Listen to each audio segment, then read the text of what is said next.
Good morning everyone. My name is Pawan Kumar Yadav and I welcome to all of you in KP Physics classes. आज हमारा differentiation का part 3 है, last part होगा ये differentiation में। तो चलिए देखते हैं हम क्या पढ़ने वाले हैं आज। टॉपिक है मैक्सिमा एंड मिनिमा। क्या टॉपिक है? Maxima and minima. समझते हैं क्या है।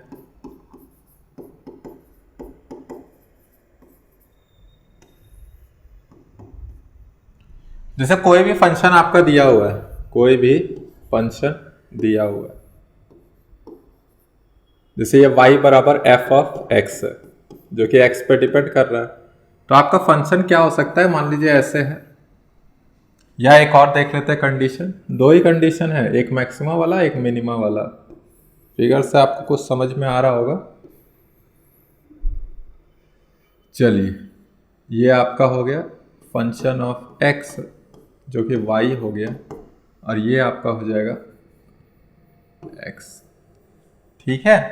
अब देखिए, ये जो एक ग्राफ बना हुआ है फंक्शन ऑफ x का, y का जो ग्राफ बना हुआ है x के रिस्पेक्ट में, तो इस पे एक मैक्सिमम वैल्यू अटेन कर रहा है।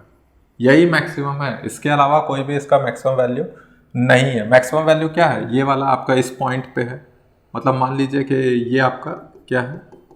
मैक्सिमम। यहाँ लिख दे रहे हैं हम, क्या है ये? इस ग्राफ के लिए मैक्सिमम वैल्यू। उसी तरीके से जब आप यहाँ पे देखिएगा इस वाले ग्राफ में, तो आपको क्या दिख रहा है कि y का मिनिमम वैल्यू आ रहा है। इससे कम आ रहा है क्या? इससे कम नहीं आ रहा है, तो ये है y मिनिमम। अब क्या है कि जैसे y मैक्सिमम किसी एक पॉइंट पे आ रहा है, उसी तरह से y मिनिमम किसी एक पॉइंट पे आ रहा है, तो उस पॉइंट को हम फाइंड आउट करते हैं और बोल देंगे, जैसे ये इस पॉइंट पे x is equal to x naught पे हमें क्या देखने को मिल रहा है? Maximum value. तो इसको बोलते हैं पॉइंट ऑफ मैक्सिमा। उसी तरह से यहाँ पे जो x नॉट वैल्यू पे हमको y मिनिमम देखने को मिल रहा है, तो इस x नॉट को हम बोलेंगे पॉइंट ऑफ मिनिमा। ठीक है, इतना समझ में आया? अब आगे देखते हैं। आगे के लिए हम एक बार आपका थोड़ा रिवीजन करवा देते हैं ताकि आपको समझ में आए। जैसे क्या बताए थे? स्लोप ऑफ ए लाइन के बारे में बताए थे। क्या बताए थे? स्लोप ऑफ लाइन के बारे में। तो जैसे ये लाइन है, यहाँ से एंगल जो है वो प्लस एक्स एक्सिस से एंटी क्लॉकवाइज डायरेक्शन में लेते हैं, तो ये थीटा एंगल है। तो ये थीटा एंगल 90 डिग्री से कम है, तो इसका मतलब टैन थीटा का जो वैल्यू आने वाला है वो आने वाला है पॉजिटिव। और टैन थीटा को ही हम लोग क्या बोलते हैं? Slope of A line. Slope of A line which is tan theta.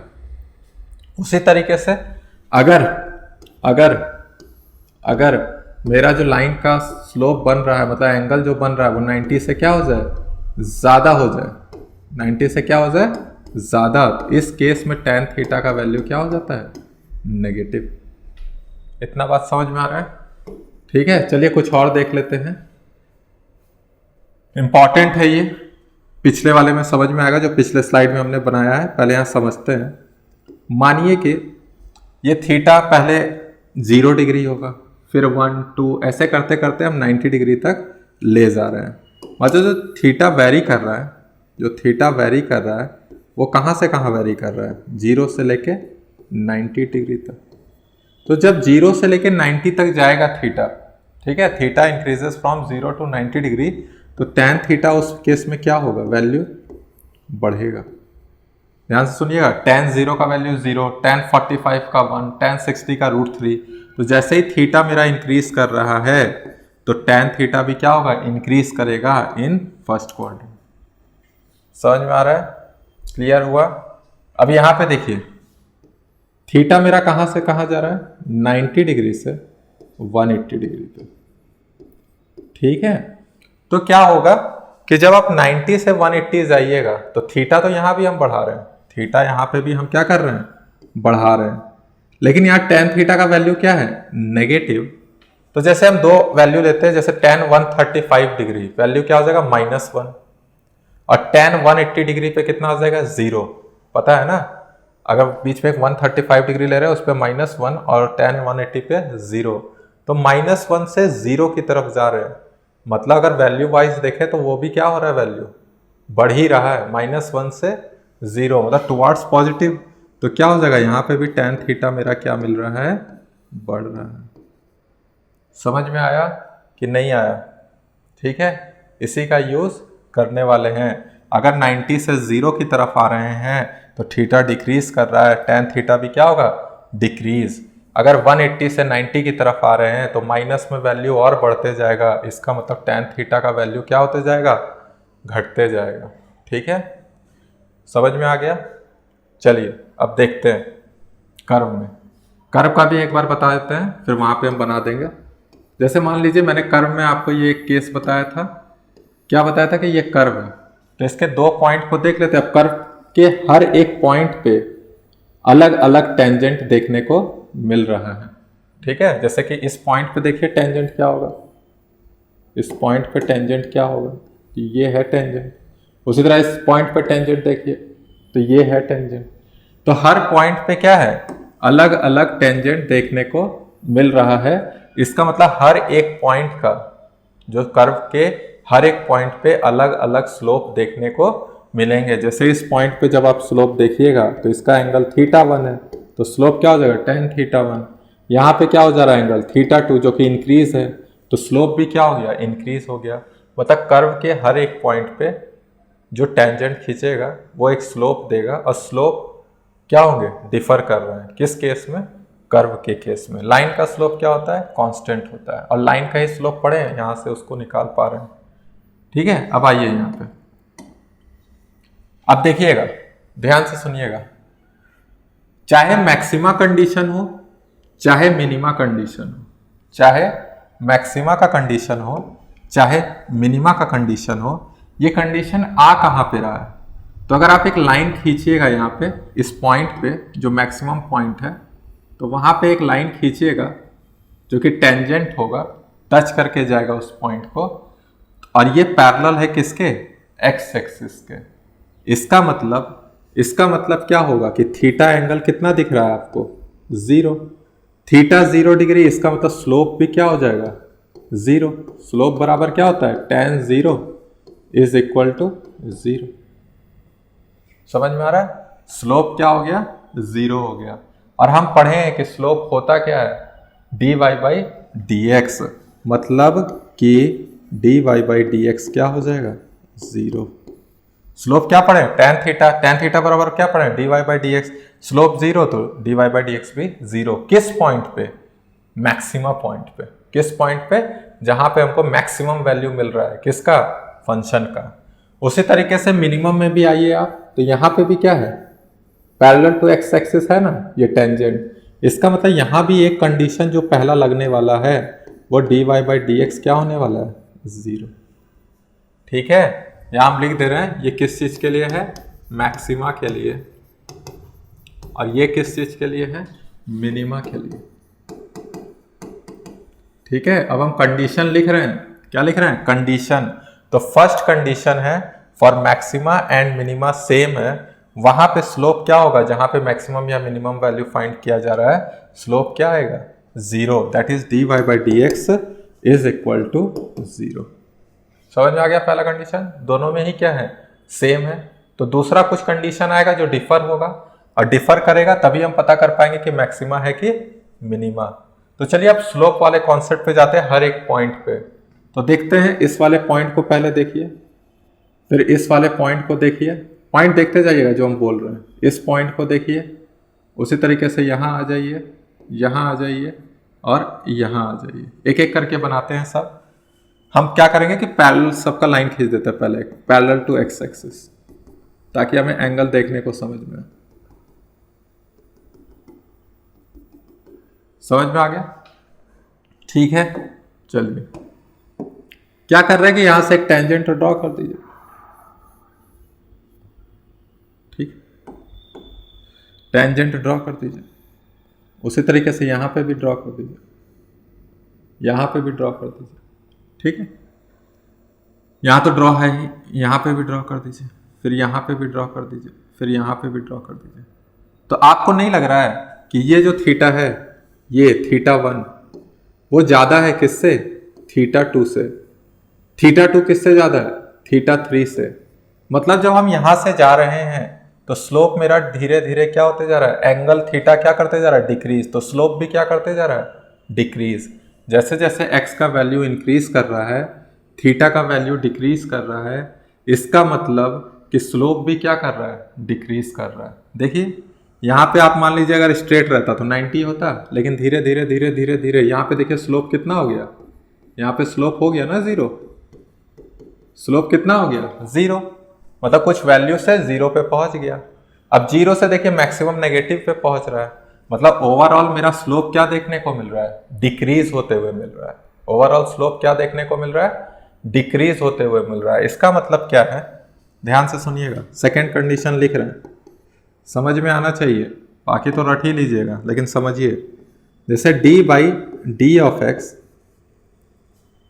किसका, स्लोप का, मतलब समझिए स्लोप का चेंज x के रिस्पेक्ट में, ये स्लोप है, dy बाई डी एक्स क्या है, स्लोप है। स्लोप का जो चेंज है किसके रिस्पेक्ट में, x के रिस्पेक्ट में।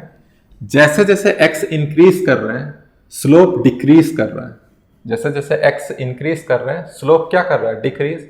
अगर दो वैल्यू मानिए यहाँ पे x1 यहाँ x2, तो x2 बड़ा है x1 से, लेकिन x2 पे जो स्लोप देखने को मिल रहा है वो कम है किससे, x1 से। मतलब फाइनल माइनस इनिशियल देखेंगे तो नेगेटिव वैल्यू आएगा कि नहीं स्लोप का। इसीलिए जब यहाँ पे हम change in slope with respect to x देख रहे हैं तो नेगेटिव वैल्यू आ रहा है, जो कि हमको क्या देखने को मिलेगा, लेस देन 0। क्या देखने को मिल रहा है, लेस देन 0। तो यही कंडीशन है d square Y by D x square less than 0। समझ में आया? अभी बस समझिए, अभी और लिखवाना है इसमें कि कैसे क्या निकालते हैं। दो कंडीशन समझ में आया, एक आया आपका d y by D x is equal to 0 और दूसरा आया d square Y by D x square less than equal to 0। ठीक है, इक्वल टू नहीं होगा, लेस देन 0। ठीक, आइए चलिए इसमें एक और चीज हम बता ही देते हैं। क्या होगा कि जब आप d y by D x is equal to 0 करेंगे तो आपको एक पॉइंट मिलेगा, एक पॉइंट मिलेगा जो कि x इज इक्वल टू क्या हो जाएगा, x naught, x is equal to x naught, और यही पॉइंट मेरा कहलाएगा पॉइंट ऑफ मैक्सिमा। ठीक है, या पॉइंट ऑफ मिनिमा। कब कहलाएगा, कंडीशन है, तो चले सबसे पहले इसको क्रिटिकल पॉइंट हम लोग समझ सकते हैं। यहां से x is equal to x naught आ जाएगा, और जब यहां आप पुट कीजिए तो ये D square Y by D x square less than 0 आ रहा है। आपको यहाँ पे क्या पुट करना पड़ेगा, ये वाला वैल्यू पुट करना पड़ेगा, x बराबर x नॉट। ठीक है, दिख रहा है? चलिए वापस से लिख देते हैं। देखिए d square Y by D x square, इसको चेक कीजिए किस चीज पे, किस पॉइंट पे, x is equal to x naught point पे। अगर वो आ रहा है लेस देन 0, इसका मतलब क्या है, इसका मतलब है कि ये जो x is equal to x naught है, x नॉट जो है वो है point of maxima. x naught क्या है, पॉइंट ऑफ मैक्सिमा। मतलब इस x पे हमको फंक्शन का मैक्सिमम वैल्यू देखने को मिल रहा है। क्लियर हुआ? ठीक है, चलिए समझ में आ गया ना। सबसे पहले स्लोप 0, उस स्लोप के 0 करने से हमको एक पॉइंट मिलेगा। फिर हम क्या करेंगे कि डबल डिफरेंशिएशन इसका कर लेंगे। अगर वो डबल डिफरेंशिएशन लेस देन 0 आ रहा है किस पॉइंट पे, x is equal to x naught पे, तो हमको क्या, कौन सा वैल्यू देखने को मिलेगा फंक्शन का, मैक्सिमम वैल्यू। और ये जो पॉइंट होगा वो क्या कहलाएगा, पॉइंट ऑफ मैक्सिमा। सेकेंड वाला केस देख लेते हैं, इसमें भी आप देखते जाइए फटाफट। जैसे यहाँ पे एक पॉइंट है, एक पॉइंट यहाँ है, एक पॉइंट यहाँ है, तो देखिए उसी तरीके से यहाँ पे देखिए। अब देखिएगा यहाँ से इधर वाला आप देख सकते हैं कि थीटा का वैल्यू धीरे धीरे क्या होते जा रहा है, डिक्रीज होते जा रहा है।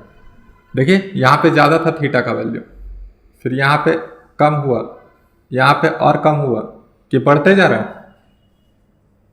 बताइए क्या हो रहा है, देखिए बढ़ेगा, पहले इतना था, फिर इतना, फिर इतना, फिर इतना, तो थीटा का वैल्यू क्या होते जा रहा है, इस बार बढ़ते जा रहा है। थीटा का वैल्यू क्या होते जा रहा है, बढ़ते जा रहा है। इसी केस में यहाँ पे भी देखिए, फिर जीरो से कहाँ पे पहुंच जा रहा है, फिर जीरो से एंगल बनना चालू हो रहा है और वो एंगल धीरे धीरे क्या करते जा रहा है, इंक्रीज। ध्यान से देखिएगा, थीटा, फिर थीटा, फिर थीटा और फिर यहाँ पे जीरो, फिर वापस से देखिए यहाँ पॉजिटिव में आ गया है, बढ़ेगा बढ़ेगा बढ़ेगा, स्लोप किस में आ गया, पॉजिटिव में।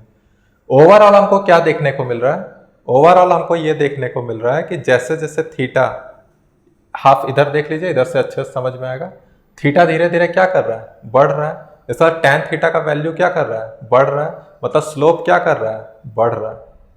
ठीक है, थीटा का वैल्यू बढ़ रहा है, tan थीटा बढ़ेगा मतलब स्लोप बढ़ेगा, स्लोप बढ़ेगा तो स्लोप का चेंज जो x के साथ है वो पॉजिटिव में आएगा। क्यों, क्योंकि फाइनल ज्यादा है किससे, इनिशियल से। तो यहाँ जो सेकेंड कंडीशन आएगा dy by dx का चेंज x के रिस्पेक्ट में जो कि ग्रेटर देन जीरो देखने को मिल रहा है। ये दो कंडीशन है, समझ में आया।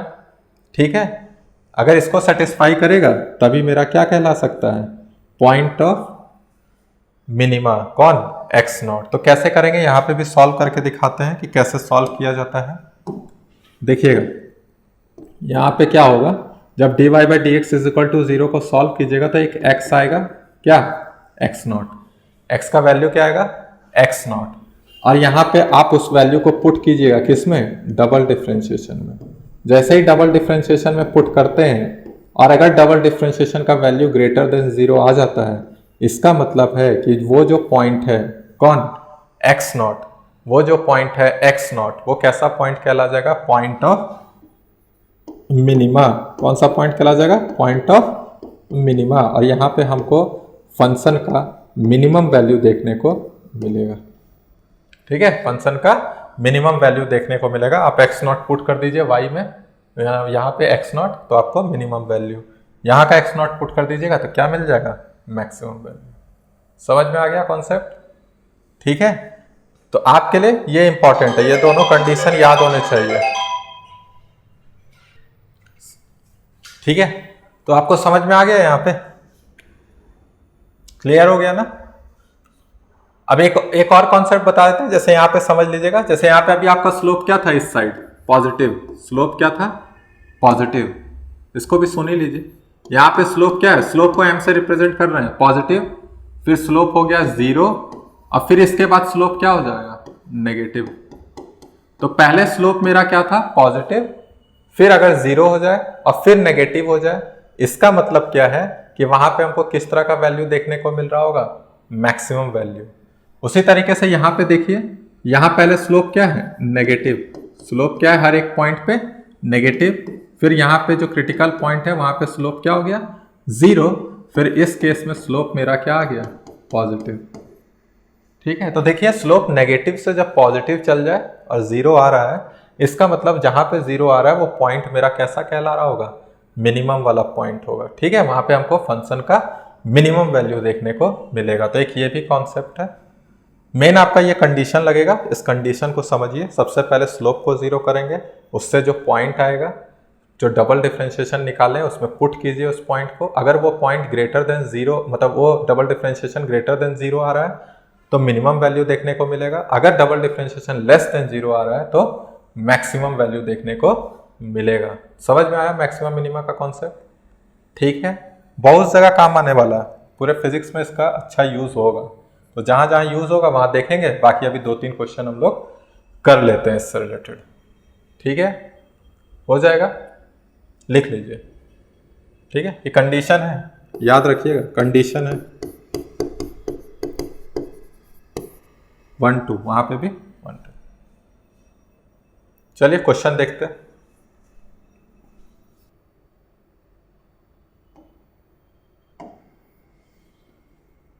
चलिए यहां पे देखते हैं क्वेश्चन क्या दिया हुआ है। क्वेश्चन दिया है particles position as a function of time x is equal to t square minus of 5t plus 4। तो find out minimum value of position coordinate. तो यहां पे आपको x इन टर्म्स ऑफ t दिया हुआ है, that is x is equal to t square minus 5t plus of 4। समझ में आ रहा है। अब क्या करना है हमें बोल रहा है कि मिनिमम वैल्यू बताइए इस पोजीशन का। तो मिनिमम वैल्यू बताने के लिए पहले तुमको दो कंडीशन लगाने पड़ेंगे। एक क्या, स्लोप, दैट इज एक्स किस पे डिपेंड कर रहा है, टी पे, तो dx बाई डी टी उसको निकालिए, जीरो कीजिए, उस पर कोई वैल्यू आ रहा होगा, उस वैल्यू पे चेक कीजिए कि जो इसका double differentiation that is D square x by D T square less than zero है कि नहीं, लेस देन नहीं, ग्रेटर देन जीरो है कि नहीं। ठीक है, जब ग्रेटर देन जीरो हम लेंगे तब हमको पता चलेगा उसका मिनिमम वैल्यू। अगर लेस देन जीरो है तो क्या बताना चाह रहा होगा, मैक्सिमम वैल्यू। देखते हैं क्या आता है। चलिए, तो सबसे पहले मेरा काम क्या है, dx बाई डी टी। तो जब dx बाई डी टी लिखेंगे तो क्या हो जाएगा, 2t माइनस 5। डबल डिफरेंशिएशन भी निकाल लीजिए ताकि देखें क्या होता है। तो जब D square by D T square निकाल रहे हैं तो 2t का क्या हो जाएगा, 2t का क्या हो जाएगा 2 और 5 का 0। तो देखिए यहाँ ऑलरेडी आपका क्या निकल रहा है, जो डबल डिफरेंशिएशन है वो साफ साफ दिखा रहा है कि ग्रेटर देन जीरो है।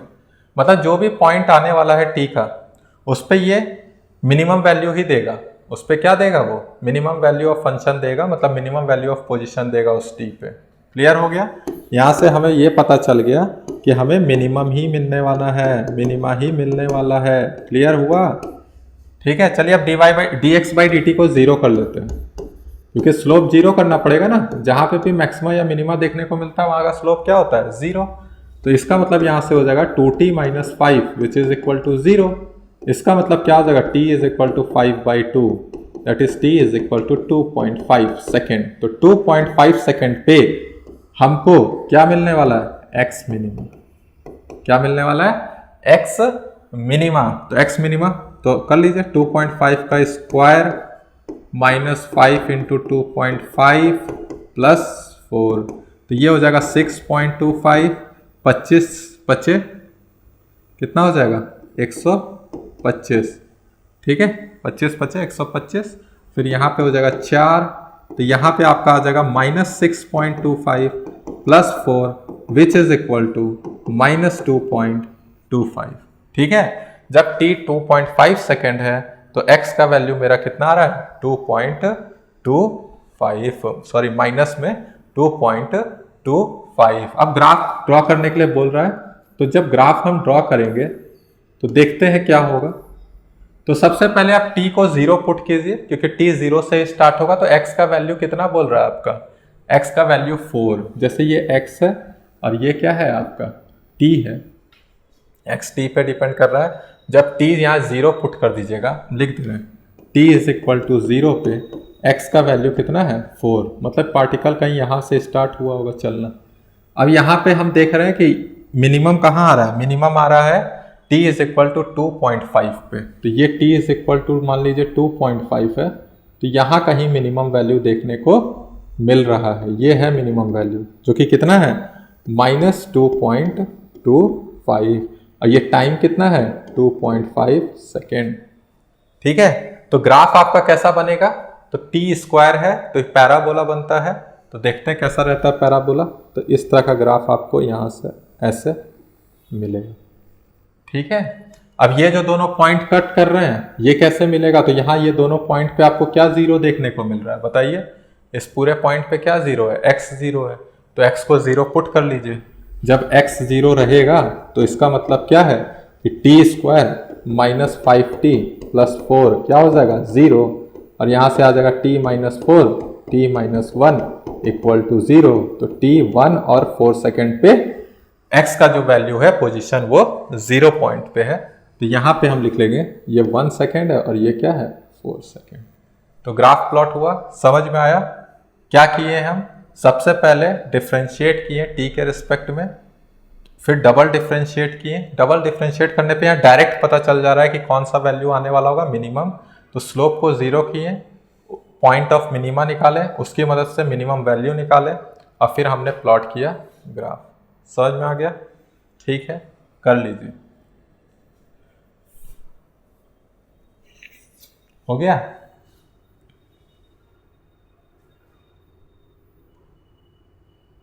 चलिए नेक्स्ट क्वेश्चन देखते हैं। देखिए क्या बोला है, बोला कि दो पॉजिटिव नंबर्स हैं x और y और दोनों का सम कितना बोला है 60। दो पॉजिटिव नंबर्स है x एंड y और दोनों का सम बोला है 60। बोल रहा है कि जो प्रोडक्ट अगर करते हैं दोनों नंबर का तो वो मैक्सिमम आता है। चलिए देखते हैं क्या बोल रहा है। जैसे कि कोई भी प्रोडक्ट कर रहे हैं तो p with the product which is equal to x y. अब जैसे ही बोल रहा है कि एक्स वाई कैसा है मैक्सिमम है, ठीक है, तो हम देखते हैं एक्स वाई मैक्सिमम है तब हमको पॉजिटिव नंबर निकालने हैं। तो देखिए इसमें करना क्या होता है कि जैसे x प्लस वाई आपका 60 है तो इसको आप एक वेरिएबल में रखिए, जैसे x भी वेरिएबल है y भी वेरिएबल है, तो आप ऐसा कीजिए y की जगह x के टर्म में ले आइए तो y क्या हो जाएगा बताइए 60 माइनस एक्स। तो हम यहां से लिख देंगे x 60 माइनस एक्स, फिर लिख दीजिए 60 x माइनस एक्स स्क्वायर। तो ये प्रोडक्ट का वैल्यू आ गया। अब कंडीशन बोल रहा है कि एक्स वाई का वैल्यू तब निकालना है जब प्रोडक्ट कैसे हो मैक्सिमम हो। तो मैक्सिमम होने के लिए सबसे पहले स्लोप निकालेंगे, स्लोप को जीरो करेंगे, उसके पॉइंट निकालेंगे, उस पॉइंट पे चेक कर लेंगे कि क्या double differentiation less than zero है कि नहीं। तो सबसे पहले हम क्या करते हैं स्लोप निकाल लेते हैं, that is dp by dx, मतलब डिफरेंशिएट कर देते हैं प्रोडक्ट p को विथ रिस्पेक्ट टू x। तो हमें क्या देखने को मिलता है 60 माइनस 2x, 60x का 60, एक्स स्क्वायर का 2x, तो 60 माइनस 2x। चलिए यहाँ पे डबल डिफरेंशिएट भी कर लेते हैं, तो D square P by D x square जो कि डायरेक्ट क्या आ जा रहा है -2, क्या आ जा रहा है -2। तो आपको देखने को मिल रहा है ना नेगेटिव आ गया, नेगेटिव आ गया मतलब क्या बोल रहा है कि जो प्रोडक्ट देखने को मिलेगा वो क्या आने वाला है इस पॉइंट पे मैक्सिमा, क्या आने वाला है मैक्सिमम। जब स्लोप को जीरो करेंगे तो वहां पे जो भी पॉइंट मिलेगा वो पॉइंट ऑफ मैक्सिमा होगा और उस पर हमको ये फंक्शन कैसा देखने को मिलेगा मैक्सिमम। तो चलिए देखते हैं, स्लोप को जीरो करते हैं, दैट इज 60 माइनस 2x क्या हो जाएगा 0। तो x का वैल्यू कितना आ गया 30, और जब x 30 आ गया तो y भी कितना आ जाएगा 30। समझ में आया, x 30 तो y भी कितना हो जाएगा 30, और 30 इंटू 30 900। हमको तो ये वैल्यू पूछा था, तो 30 और 30 ही होगा मैक्सिमम। आप कुछ भी करके देख लीजिएगा, जब x y का मैक्सिमम निकालिएगा तो 900 ही आएगा, जहां पे x प्लस वाई आपका क्या दिया हुआ है 60 दिया हुआ है। आप कोई भी ले लीजिए, जैसे 10 ले लीजिए और 50 ले लीजिए, 500 ही आ रहा है, कम है ना 900 से। तो मैक्सिमम कब आएगा जब ये भी 30 रहेगा और ये भी क्या रहेगा 30। समझ में आया कैसे निकाले with the help of maximum minima, ठीक है, क्लियर हो गया। चलिए एक और क्वेश्चन देखते हैं। क्वेश्चन क्या है पढ़िएगा, क्वेश्चन अच्छा क्वेश्चन है।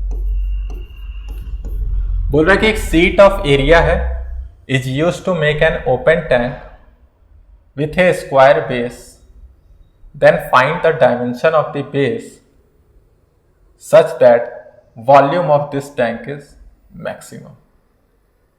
ठीक है, एक एरिया दे दिया, एक सीट दे दिया आपको, सिंपल ऐसे सीट दे दिया है, ठीक है। तो इस सीट का जो एरिया था सरफेस एरिया वो आपका क्या होगा 40 मीटर स्क्वायर। अब इस एरिया से हम क्या बना रहे हैं एक ओपन टैंक बना रहे हैं। ओपन टैंक मतलब चारों तरफ से इस तरह घिरा हुआ, नीचे भी होगा, बस ऊपर से खुला हुआ है, जिसका बेस कैसा है स्क्वायर। समझिए कैसा होगा, जैसे ये बेस स्क्वायर है, ठीक है, तो टंकी कैसा होगा देख लीजिए। चलिए क्यूब बना देते हैं और ऊपर का दिखा देंगे ओपन।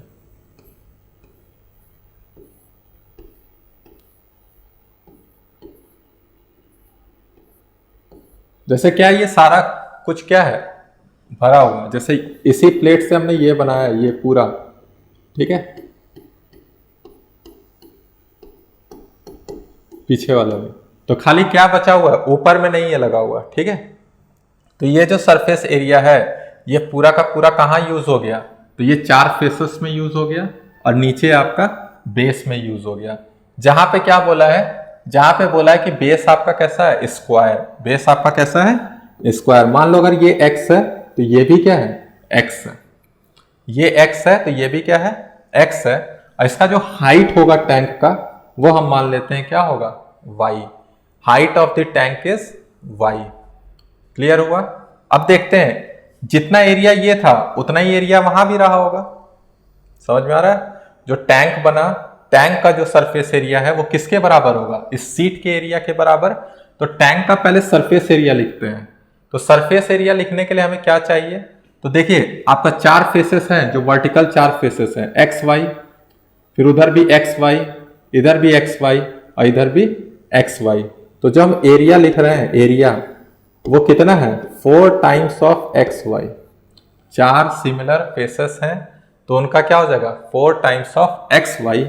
और एक स्क्वायर बेस है, स्क्वायर, तो स्क्वायर बेस मतलब एक्स का स्क्वायर। और इसका वैल्यू कितना है? 40। इसका वैल्यू कितना है? 40। तो यहां से आप y निकालिए। y हम निकालेंगे क्योंकि यूज करेंगे आगे, देखते हैं कैसे। y को x के टर्म में ले आइए तो क्या हो जाएगा? 40 माइनस एक्स स्क्वायर और डिवाइड में क्या हो जाएगा? 4 टाइम्स ऑफ x। समझ में आ रहा है? पहले आपको यह समझ में आया कि एक प्लेन शीट से हमने ओपन टैंक बनाया, ओपन टैंक का सरफेस एरिया इसी के एरिया के बराबर है।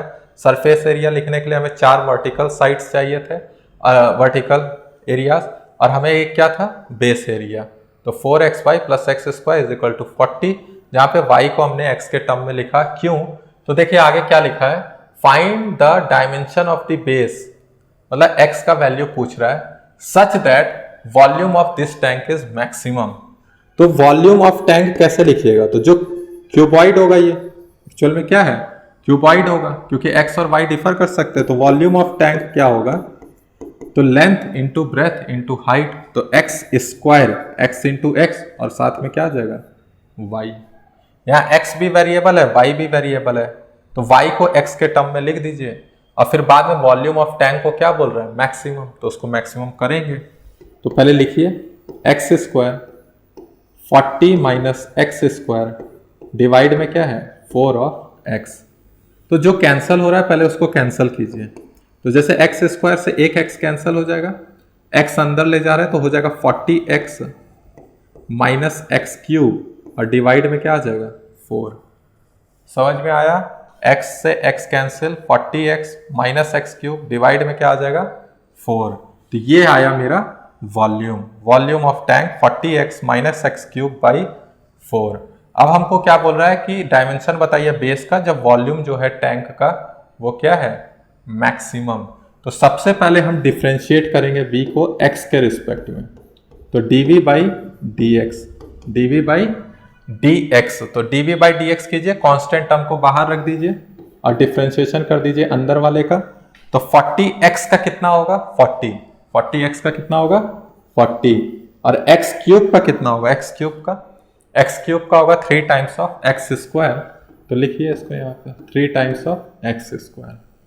ठीक है, एक बार और डबल डिफरेंशिएट कर दीजिए, इसका यूज करेंगे हम, देखेंगे कि मैक्सिमा किस पे आ रहा है। तो जैसे ही D square Y by D x square कर रहे हैं तो इस बार 40 का हो जाएगा 0 और माइनस 3x स्क्वायर का हो जाएगा माइनस ऑफ 6x। 3 बाहर रहेगा, एक्स स्क्वायर का 2x, तो आंसर आ जाएगा माइनस 6x, और डिवाइड में क्या है? 4, तो ये हो जाएगा माइनस 3/2 ऑफ x। इस बार देख रहे हैं आप, डायरेक्ट नहीं बता सकते यहाँ पे कि ये मिनिमा है कि मैक्सिमा, क्योंकि माइनस 3/2 x जो कि x पे डिपेंड कर रहा है। तो अभी हमको x का वैल्यू निकालना पड़ेगा, जो कि कहाँ से निकालेंगे? dv बाई dx को 0 करके x का वैल्यू, हो सकते हैं 2 वैल्यू आए, दोनों में से कोई एक वैल्यू इसको सेटिस्फाई करेगा मैक्सिमा वाले कंडीशन को, मतलब लेस देन 0, मतलब x जो पॉजिटिव होगा वही वाला इसको सेटिस्फाई करेगा। तो चलिए देखते हैं हम क्या कर रहे हैं। फॉर dv बाई dx को 0 कर रहे हैं, dv बाई dx को क्या कर रहे हैं? 0, तो 0 कीजिए तो 1/4 40 minus 3x square is equal to 0। तो यहां से क्या हो जा रहा है कि 3x स्क्वायर किसके बराबर आ जा रहा है? 40 के। इसका मतलब क्या है? x स्क्वायर किसके बराबर आ जा रहा है? 40/3 के। तो x के 2 वैल्यू आएंगे, प्लस माइनस रूट अंडर 40/3। समझ में आ रहा है? तो अब देखिए हम बोल रहे हैं D square by by D x square negative कब होगा? जब x क्या होना चाहिए? पॉजिटिव। तो सिर्फ और सिर्फ कौन सा वैल्यू लेंगे? Plus root under 40/3। इसी पे हमको d square v by D x square less than 0 मिल रहा है। इसका मतलब ये पॉइंट कैसा है? मैक्सिमा। और यही तो निकालने बोला है हमें। हमें क्या निकालने बोला है कि डायमेंशन ऑफ बेस बताइए। तो बेस का डायमेंशन क्या है? x। बेस ऑफ डायमेंशन हम क्या मान के चले थे? x। Base of dimension of base, base dimension, base dimension यही तो है x। ठीक है, तो x है जो कि कितना के वैल्यू के बराबर है? +√40/3। समझ में आ गया? आंसर आ गया? ठीक है, कर लीजिए। तो मैक्सिमम मिनिमा का कॉन्सेप्ट हम समझा दिए, कुछ क्वेश्चंस भी कर लिए। एक क्वेश्चन और है जो कि मैक्सिमम मिनिमा पे तो नहीं है, डिफरेंशिएशन का ही है, तो उसको भी देख लेते हैं और यहीं पे डिफरेंशिएशन हम समाप्त करते हैं अपना। फिर नेक्स्ट टॉपिक जो हमारा रहेगा वो क्या रहेगा? इंटीग्रेशन। नेक्स्ट टॉपिक हमारा क्या रहेगा? इंटीग्रेशन। ठीक है, आइए इस क्वेश्चन को देख लेते हैं। लास्ट क्वेश्चन है डिफरेंशिएशन का, बाकी आप प्रैक्टिस करते रहिए जहां से भी क्वेश्चन मिले। बोला कि radius r, height h of a circular cylinder are related to cylinders volume v by the formula v is equal to πr²h। ठीक है, तो रेडियस r और हाइट h दिया हुआ है सर्कुलर सिलेंडर का, जिसको रिलेट कर रहे हैं किससे? Cylinder volume v by the formula v is equal to πr²h। अब यहां पे बोल रहा है कि देखिए हाइट को इंक्रीज कर रहे हैं at a rate of 5 metre per second, बगल में ही बनाते जा रहे हैं हम। हाइट को इंक्रीज कर रहे हैं at a rate of 5 metre per second, लेकिन रेडियस को क्या रखे हैं? कांस्टेंट। तो बोल रहा है कि rate of increase of volume of cylinder बताइए। इसका मतलब गिवन क्या है? देखिए यहीं पे लिख रहे हैं, गिवन क्या है कि dh/dt हाइट इंक्रीज कर रहा है, हाइट इंक्रीज कर रहा है समय के साथ, कितना रेट से? 5 के, तो +5 मीटर पर सेकेंड। इंक्रीज कर रहा है तो +5, डिक्रीज करता तो -5, लेकिन रेडियस को क्या रखे हैं? कांस्टेंट। तो ध्यान से सुनिएगा कि वॉल्यूम πr²h, अब ये पूरा कांस्टेंट हो जाएगा ना, पाई भी कांस्टेंट, r² भी कांस्टेंट, तो वॉल्यूम किस पे डिपेंड कर रहा है? h पे। अगर h टाइम के साथ चेंज हो रहा है तो वॉल्यूम भी टाइम के साथ चेंज होगा। तो जब डिफरेंशिएशन निकालेंगे dv/dt तो हम क्या करेंगे? πr² को बाहर रख देंगे क्योंकि वो कांस्टेंट टर्म है, और किसका डिफरेंशिएशन कर देंगे? h का। समझ में आ रहा है? यही निकालने बोला है कि rate of increase of volume of cylinder. तो dh/dt कितना है? 5, तो आंसर क्या आ जाएगा? 5πr²। समझ में आ गया? क्लियर हुआ? ठीक है, चलिए अब रेडियस को हम इंक्रीज कर रहे हैं 5 मीटर पर सेकेंड से, लेकिन हाइट को रख रहे हैं कांस्टेंट। हाइट को रख रहे हैं कांस्टेंट, तो rate of increase of volume of cylinder, तो इस बार क्या दिया हुआ है मेरा? dr/dt। क्या दिया है? dr/dt, जो कि +5 मीटर पर सेकेंड। तो हमको निकालना है v। तो देखिए हम πh को एक तरफ रख ले रहे हैं और r इस बार वेरी कर रहा है ना, तो पाई और h कांस्टेंट है और r क्या कर रहा है? वेरी। तो dv/dt जब कीजिएगा तो यहाँ पे πh तो बाहर हो जाएगा, लेकिन इस बार किसका डिफरेंशिएशन होगा? r² का। अब r² का बताइए क्या होता है डिफरेंशिएशन? r t पे डिपेंड कर रहा है, तो पहले तो r² का लिखिएगा 2r। r² का क्या लिखेगा? 2r, लेकिन r भी तो t पे डिपेंड कर रहा है, तो क्या कीजिएगा आप उसको? बोलिए, dr/dt भी लिखिएगा। तो ध्यान से देखिए, πh 2r और फिर क्या हो जाएगा? dr/dt। ये चीज समझ में आया कि नहीं आया? dr²/dt को कैसे लिखें? पहले r² का लिखिए 2r, अभी r फिर भी t पे डिपेंड कर रहा है, देख नहीं रहे? दिया हुआ है dr/dt, आउटसाइड इनसाइड रूल वाला ही केस है। तब यहाँ पे हम 2r के बाद वापस से क्या लिखेंगे? dr/dt। तो यहाँ पे कीजिए, पाई मल्टीप्लाई कर दीजिए 2πrh और dr/dt का वैल्यू कितना है? 10, तो डायरेक्ट लिख देते थे 10πrh। ठीक है, dr/dt की जगह 5 लिख दिए, 5 दूनी 10 हो गया, 10πrh। यहाँ पे देखिए लास्ट वाले क्वेश्चन में बोल रहा है कि हाइट इंक्रीज कर रहा है 5 मीटर पर सेकेंड से, दैट इज dh/dt +5 दे दिया। उसके बाद क्या बोल रहा है कि रेडियस भी इंक्रीज कर रहा है, कितने सेकंड से? 5 मीटर पर सेकंड से। इस बार क्या है कि दोनों ही इंक्रीज कर रहे हैं, और हमें rate of increase of volume of cylinder बताना है।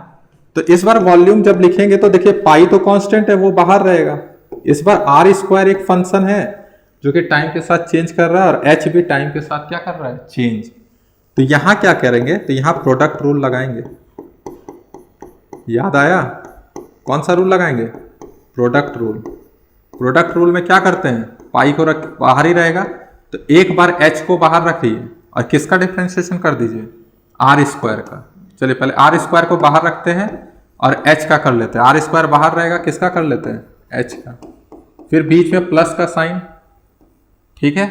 अब इस बार एच बाहर रहेगा और आर स्क्वायर का करेंगे, और आर स्क्वायर का देखिए वहां पे क्या किए, 2r dr बाई dt। अब वैल्यू क्या करना है, पुट करना है, तो वैल्यू पुट कीजिए, पाई आर स्क्वायर और dh बाई dt कितना हो जाएगा, 5। फिर प्लस 2rh और dr बाई dt कितना हो जाएगा, 5। ठीक है, जो कॉमन आ रहा है उसको बाहर निकाल लीजिए, जैसे r और 5 कॉमन आ रहा है, तो 5 पाई r, उसके बाद r, उसके बाद 2h। ये हो गया आंसर, 5 पाई r प्लस 2h। समझ में आ गया डिफरेंशिएशन? नहीं समझ में आया, वापस से एक बार देखिए, वीडियो क्लियर होगा। ठीक है, जितना बार आप प्रैक्टिस कीजिएगा उतना ही फायदा रहेगा आपके लिए, क्योंकि आपके लिए नया टर्म है, लेकिन यही ज़रूरी भी है। पूरे फिजिक्स में इसी का नीड है, डिफरेंशिएशन, इंटीग्रेशन और वेक्टर और ट्रिग्नोमेट्री। कम से कम इतना आपका स्ट्रांग होना चाहिए, तब आपके फिजिक्स के न्यूमेरिकल्स आसानी से सॉल्व हो जाया करेंगे। चलिए बना लीजिए इसको। ठीक है, तो हमारा डिफरेंशिएशन यहीं तक था। कल हम फिर मिलते हैं और क्या डिस्कस करेंगे, इंटीग्रेशन। ठीक है, चलिए मिलते हैं कल।